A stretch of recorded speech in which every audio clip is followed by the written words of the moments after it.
Hoje, a gente vai dar uma olhada de perto no Fundo Imobiliário RBVA11. E olha, o relatório de dezembro de 2025 mostra que o ano foi bem agitado, viu?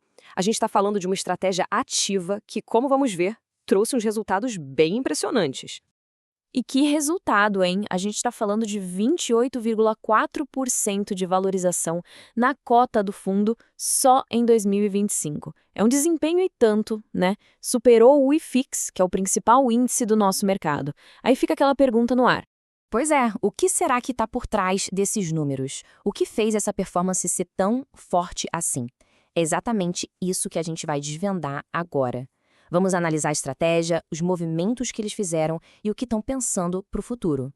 Bom, para começar, vamos entender qual é a cara do RBVA11. Porque, olha, ele não é um fundo imobiliário qualquer, não. A abordagem dele é que faz toda a diferença. Então, a palavra-chave aqui é gestão ativa. O que isso quer dizer na prática?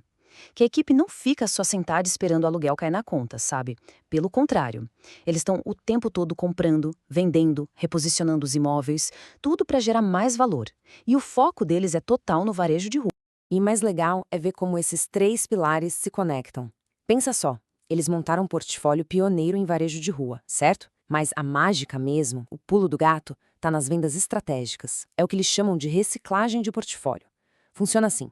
Eles vendem um ativo, realizam o lucro e já reinvestem essa grana em outras oportunidades, sempre de olho nas tendências e, claro, na localização dos imóveis.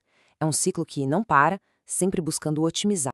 E olha, nada explica melhor essa estratégia do que ver ela acontecendo na prática, né? E o mês de dezembro foi um exemplo perfeito de como essa tal gestão ativa funciona de verdade.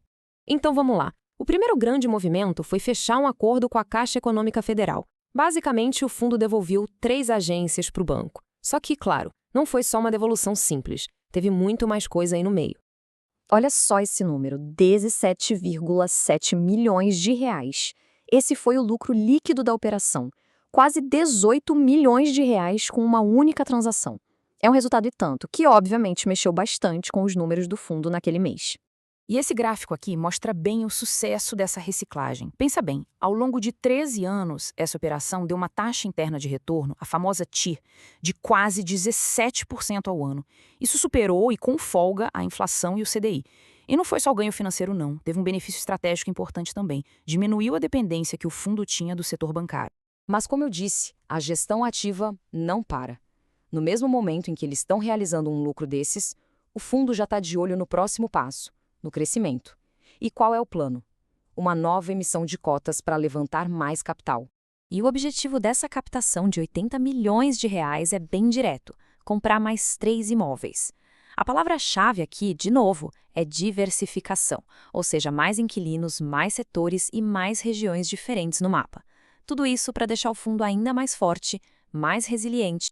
E aqui vem o ponto crucial. O fundo vai usar essa grana para comprar ativos com um cap rate de 11,8%. Cap rate, para quem não está familiarizado, é basicamente o retorno que o imóvel gera. E 11,8% é um retorno maior que a média do que eles já têm hoje. O que isso significa? Aumento na renda recorrente. E não para por aí. Com isso, eles entram num segmento totalmente novo, o de food hall. Com essa jogada, como a gente vê aqui no gráfico, o fundo passa a atuar em 14 setores diferentes, em vez de 13. Pode até parecer um passo pequeno, mas faz parte daquela estratégia consistente de nunca colocar todos os ovos na mesma cesta, sabe? De não depender de um único tipo de varejo.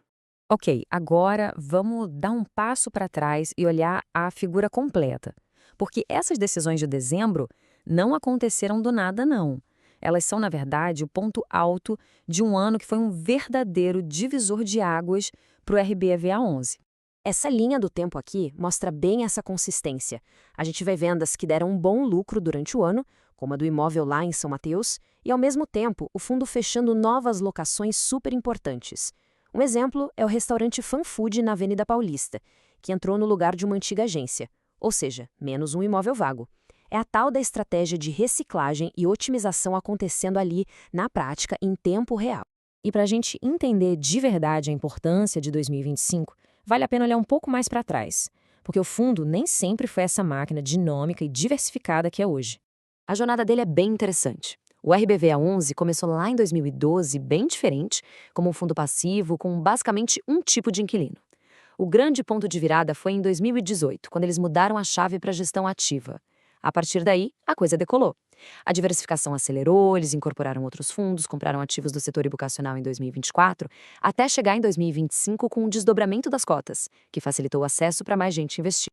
E o resultado de toda essa evolução? É um portfólio de altíssima qualidade. O que a gente vê aqui é só uma amostra dos ativos AAA deles em São Paulo, sabe?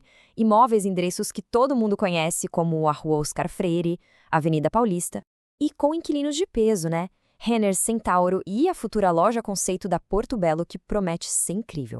Essa diversificação aparece também na receita, claro. Se a gente olhar quem são os inquilinos, Cogna e Caixa ainda têm um peso grande, sim, mas o fundo já tem uma base bem mais ampla, com outros gigantes do varejo pagando aluguel, como Santander, Assaí, GPA. Beleza, então a gente já entendeu o passado e o presente do fundo. Agora, o que interessa é o futuro, né?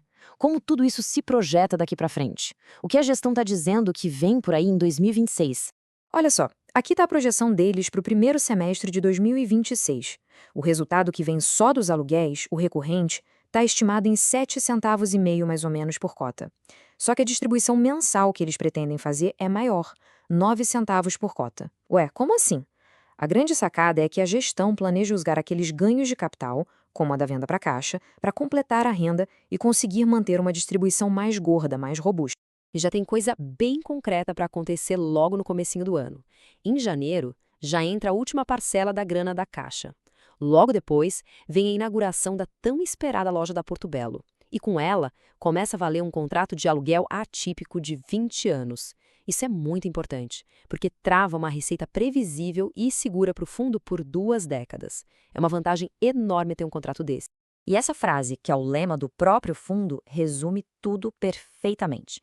Consistência que atravessa ciclos. A estratégia de gestão ativa deles busca exatamente isso: montar um portfólio forte, resiliente, que consiga gerar resultado de forma consistente, não importa se a economia está bem ou mal.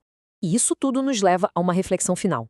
O fundo já provou que a estratégia dele funciona. A grande questão que fica no ar é: como essa máquina de reciclar portfólio e diversificar vai continuar se adaptando? Como ela vai seguir gerando valor com os novos desafios e oportunidades que o mercado vai trazer? Essa é uma pergunta que vale a pena acompanhar de perto, com certeza.